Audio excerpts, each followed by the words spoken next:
Alhamdulillah alladzi 'allama bil qalam 'allamal insana ma lam ya'lam.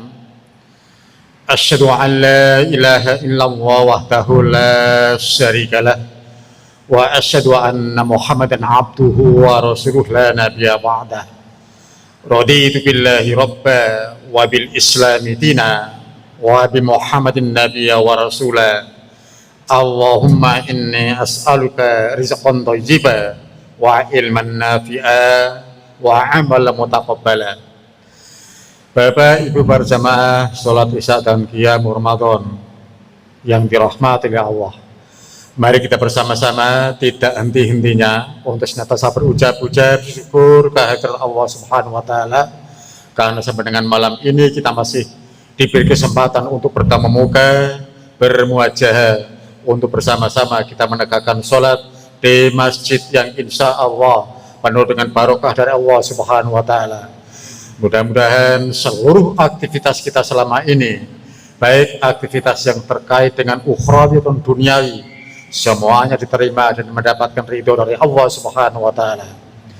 Shalawat dan salam mudah-mudahan tetap terlimpah pada junjungan Nabi besar Muhammad sallallahu alaihi wasallam yang telah membimbing umat manusia dari zaman gelap menuju zaman yang terang, dari zaman biadab menuju zaman yang beradab.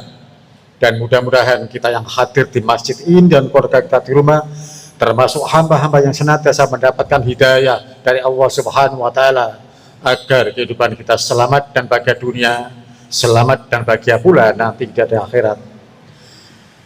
Bapak sekalian, dalam kesempatan ini pula saya hanya berharap kepada Allah, mudah-mudahan jamaah Masjid Rawdhul Jannah yang kemungkinan pada hari ini sakit, mudah-mudahan sakitnya segera disembuhkan oleh Allah Subhanahu wa taala.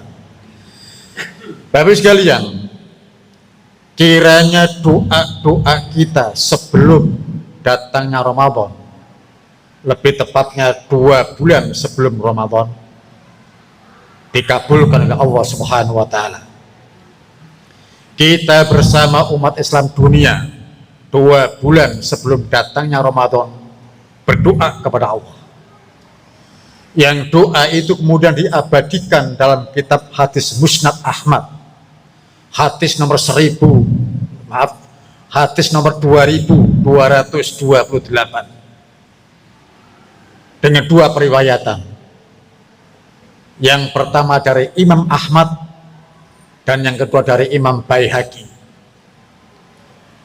Sabda Rasulullah yang berisi doa itu adalah berbunyi, An Anas bin Malik qala, kana Nabiyyu sallallahu alaihi wasallam idza dakhala Rajab qala, Allahumma barik lana fi Rajab wa Sya'ban wa barik lana fi Ramadan. Dalam kitab hadis Musnad Ahmad. Dalam kitab yang diriwayatkan oleh Imam Baihaqi, redaksinya mirip dengan akhiran kata yang berbeda. Allahumma barik lana fi Rajab wa Sya'ban wa balighna Ramadan. Bapak sekalian, doa ini menjadi unik sebab Rasulullah menyebut nama 3 bulan kalender Hijriah berturut-turut: Rajab, Sya'ban, Ramadan. Diucapkan oleh Nabi hanya untuk pengantar doa permohonan kepada Allah tentang keberkahan. Timbul pertanyaan, ada apa dengan bulan Rajab sehingga Rasul menggunakan bulan Rajab untuk memohon keberkahan? Bapak sekalian, bulan Rajab itu bulan yang dimuliakan oleh Allah, yang di dalam Al-Quran surat At-Taubah ayat 39 disebut sebagai salah satu dari 4 bulan yang mulia, Arba'atul Hurum. 4 bulan yang mulia itu adalah Dzulqa'dah, Dzulhijjah, Muharram, dan Rajab. Hadirin, bulan Rajab telah dijadikan oleh Allah Subhanahu wa taala sebagai tempat turunnya perintah sholat yang 5 waktu. peristiwa Isra Mi'raj. Perlu kita ketahui bersama, setiap waktu, setiap tempat yang ada hubungan dengan sholat, maka waktu dan tempat itu diberkahi oleh Allah. Bulan Rajab, bulan turunnya perintah sholat, maka bulan Rajab diberkahi oleh Allah. Sehingga Rasul menyebutkan, Allahumma barik lana fi Rajab wa Sya'ban. Ada apa dengan bulan Sya'ban? Bapak sekalian, bulan Sya'ban juga bulan yang dimuliakan oleh Allah, diberkahi oleh Allah, karena ada hubungan dengan sholat. Saya hanya berharap kepada Allah, mudah-mudahan jamaah Masjid Raudhul Jannah ini semuanya ditakdirkan oleh Allah bisa umroh, bisa haji. Nanti kalau jenengan sholat di Madinah, Bapak Ibu sekalian, menghadapnya ke selatan.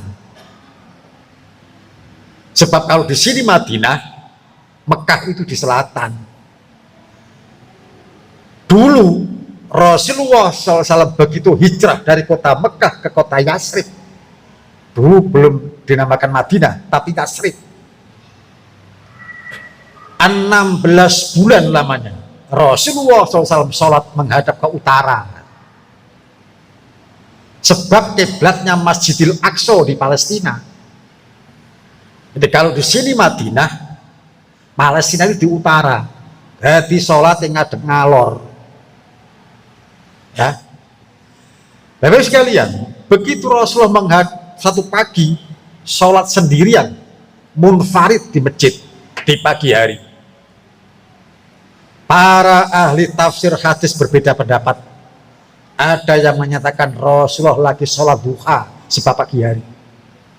Ada yang mengatakan Rasulullah lagi sholat tahiyatul masjid sebab dalam masjid. Tapi yang jelas munfarid, sendirian.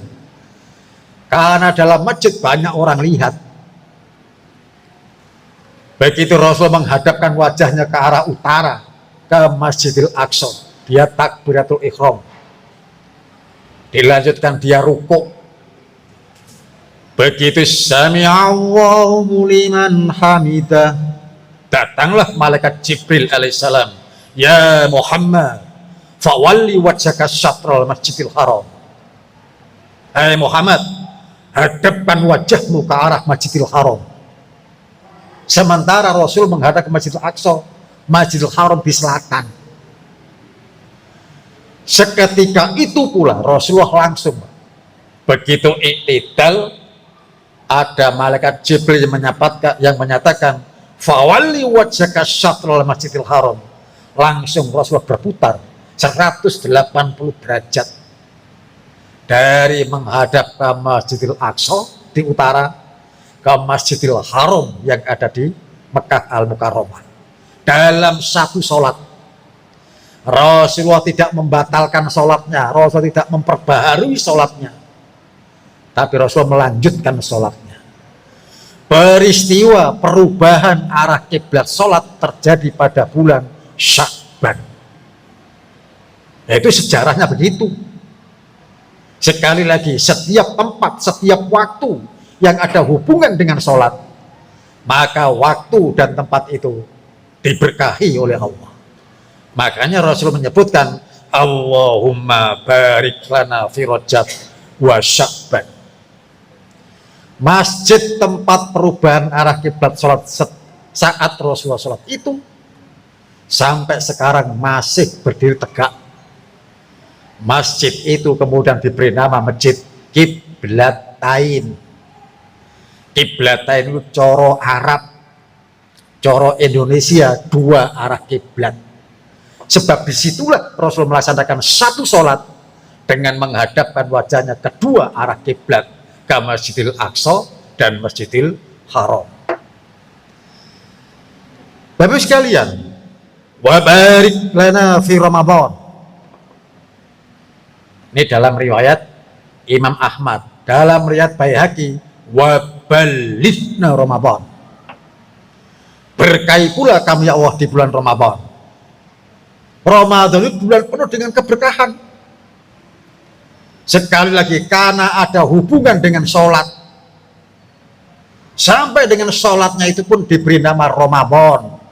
Dialah Qiyamul Ramadan. Tetapi sangat disayangkan, Qiyamul Ramadan sekarang tidak populer. Lebih populer disebut tarawih. Nah, kita harus paham nih, dari mana perbedaan itu. Kalau Qiyamul Ramadan itu bahasa hadis. Di setiap kitab-kitab hadis kita jumpai Qiyamul Ramadan, kata-kata Qiyamul Ramadan. Semisal man qama Ramadana imanan wa ihtisaban ghufira lahu ma taqaddama min dambi.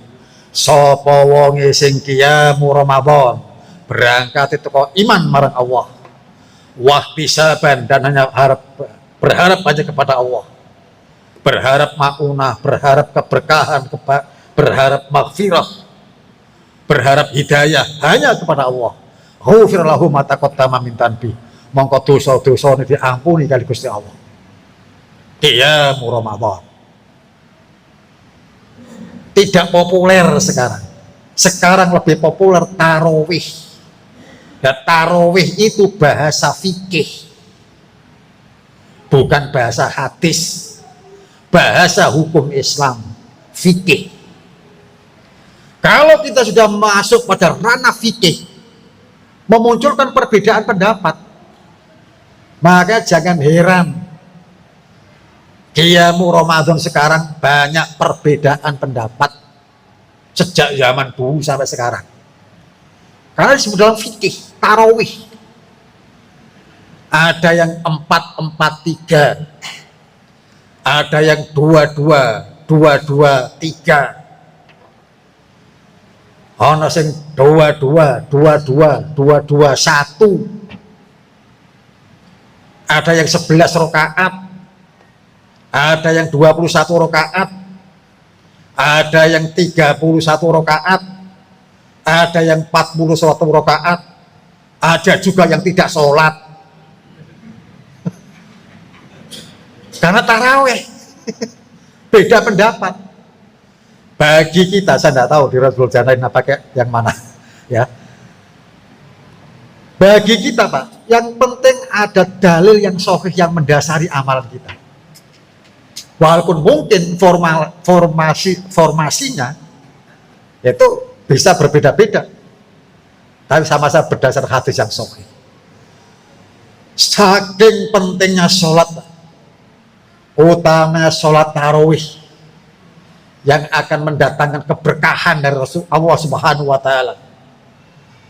Sampai Rasulullah kalau sholat malam, utamanya di bulan Ramadan, kaki beliau sampai bengkak sebab tulul qiyam, lama berdirinya. Ini pun jadi masalah sekarang.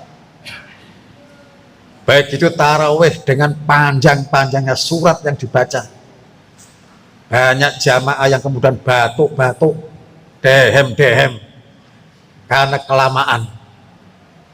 Ini masjid-masjid sana, enggak tahu sini, ya. Lihat aja nanti kalau ada yang batuk berarti kelamaan. Bapak sekalian, pentingnya sholat bagi kehidupan manusia. Sampai dengan Nabi Ibrahim alaihissalam pun berdoa kepada Allah, karena sholat itu merupakan amalan yang bisa mendatangkan keberkahan.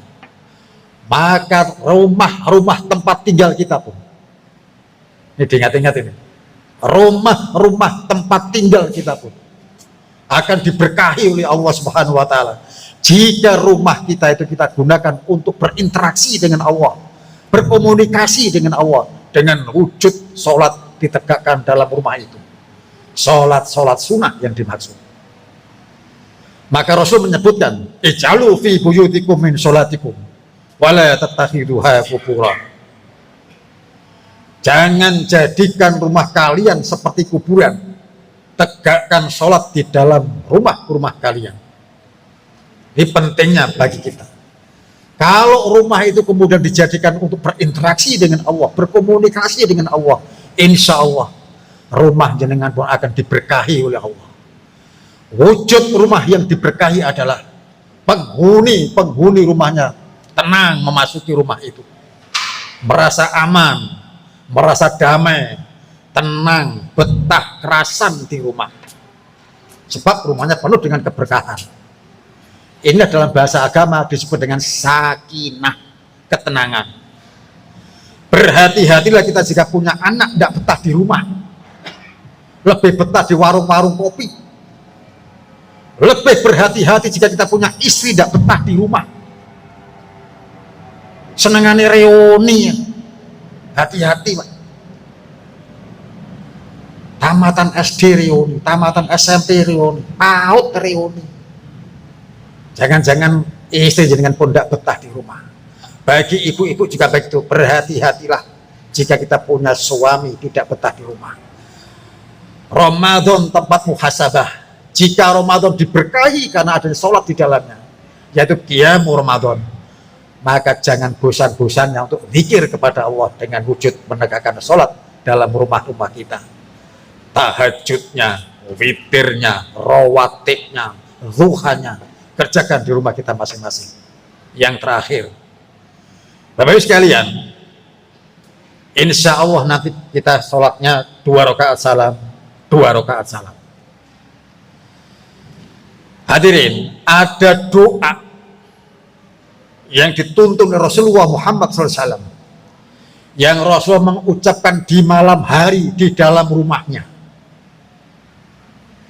diabadikan di dalam kitab hadis Musnad Ahmad, hadis nomor 16.004 dengan derajat yang sahih. Sanad hadis ini marfu, nyambung sampai Rasulullah. Doa itu berbunyi, Allahumma firli dzanbi wa wasi'li fi dari wa barik li fima razaqtani. Dan nanti jenengan habis sholat 2 rakaat salam, imamnya berhenti sejenak, bangkit lagi 2 rakaat salam, berhenti sejenak, doa Pak, Allahumma firli dzanbi wa wasi'li fi dari wa barik li fima razaqtani. Ini tuntunan Rasulullah. Beliau senantiasa berdoa di malam hari dalam rumahnya dengan kalimat itu, ya Allah, ampuni seluruh dosa-dosaku. Wa wasi'li fi dari, wasi' itu asmaul husna, artinya luas, lapang. Lapangkanlah, luaskanlah rumah tanggaku. Sekarang ini gejala kehidupan masyarakat modern, rumah tangga banyak yang sempit akibat dari cekcok suami istri, ya. Wa wasi'i fi dari wa barik li fima razaqtani, dan berkahilah rezeki yang telah kau berikan kepadaku. 3 doa yang luar biasa senantiasa dibaca Rasulullah di malam hari di dalam rumahnya. Nah, sekarang kita sholat lail, qiyamu Ramadan juga di malam hari, sela-sela dari 2 rakaat salam. Tidak ada jeleknya jika kita berdoa seperti itu. Kita hanya berharap kepada Allah, mudah-mudahan Ramadan tahun ini lebih berkualitas amalan-amalan kita dibanding Ramadan tempo dulu. Dan kita hanya berharap mudah-mudahan semua yang kita lakukan yang melekat pada diri kita, ilmu kita, ilmu yang barokah, rumah tangga kita, rumah tangga yang barokah, umur kita, umur yang barokah, mudah-mudahan Allah Subhanahu wa taala mengijabainya. Rabbi fir warham wa anta khairul rahimin. Wassalamualaikum warahmatullahi wabarakatuh.